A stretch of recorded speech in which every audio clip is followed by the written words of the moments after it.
The Gliwiche Tower. A colossal achievement in its own right. Made entirely of wood, it still stands after 70 years. During the Second World War, the Gliwiche Tower was the site of a German invasion force who took over the operations of the tower and began the German occupation of Poland by the deception they aired to the Polish people. Their intention was to keep confusion going as long as possible until German reinforcements could arrive by airing disinformation about the invasion force. Thankfully, the Germans never destroyed the tower. It is by far the greatest structure to survive war, a tower made of wood. This event was documented in film and has been historically preserved since for all to enjoy. The tower itself is still used but not in the context of its original intention. Now broadcasting Wi-Fi broadband to those in the area, the tower is mostly off-limits to the general public. Whether or not it is continually treated with pitch to maintain its preservation isn't clear. As you recall in history, when Noah's Ark was built, God told Noah to treat the entire ship from stem to stern with pitch to preserve its integrity. The Polish people have done the same thing for the Gliwiche Tower, and today it still is in the same condition it was when they built it in the 1930s.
To look at this magnificent tower, you can see that it wasn't a simple construction project. Each piece of wood had to be bent to the correct shape that would support the entire structure. Steel isn't any easier, but it does last a whole lot longer than wood does. The fact that the tower is still standing all these years later is a credit that is due to the construction crew who erected it. Each piece of wood was positioned in exact proportion to the tower's height and was meticulously fashioned to those specifications that would apply from the base to the top. It is without equal anywhere else in the world today. The base of the tower has the original broadcast equipment still housed there, but not in the same building it was originally used in. The broadcast building itself was possibly destroyed or torn down by the Germans when the war was close to its end, but this cannot be verified. All buildings around the tower are gone now, so there is no other structures left but the tower. Enclosed with a glass fence around it, the tower is part of a park that encompasses the entire plaza. Families can walk their pets or let their children play around it. There are tours that allow people to see an informational video about the tower's origins, but that is all. Though the signs around the tower state that no drones are allowed to be flown in or near the tower, flying from far away in the plaza are. Many aerial shots are shown in this video, to show you the beauty of the tower and other scenic shots.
In these scenes from the motion picture, the Gliwiche incident, the tower had center stage during the key moments in the film when the Nazis were seen entering the broadcast station site and the climatic ending when the witnesses were shot by Nazi soldiers.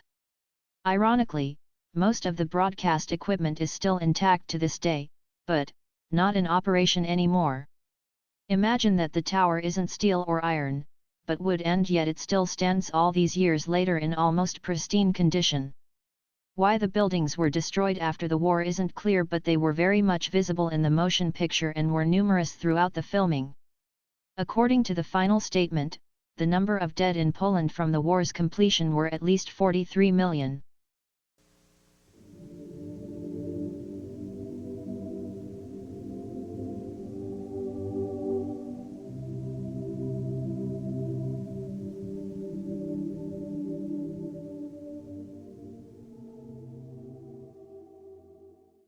You will see someone who actually was allowed to climb the tower. This isn't normally allowed because of the material the tower is made of, but, for the rare chance to see the tower from these vantage points is without a doubt worth the risk of climbing it.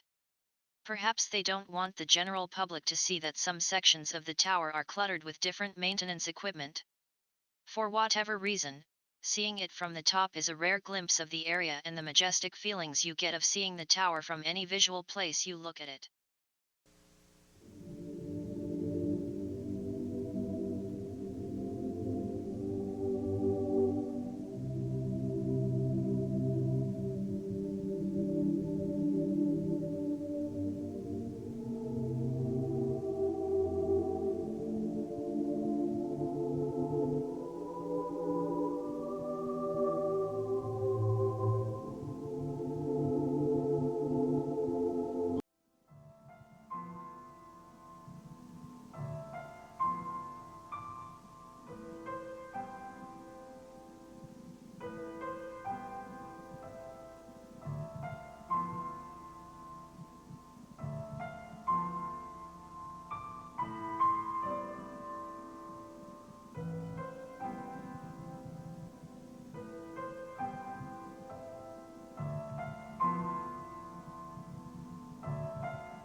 go. I say, go away. You bother me.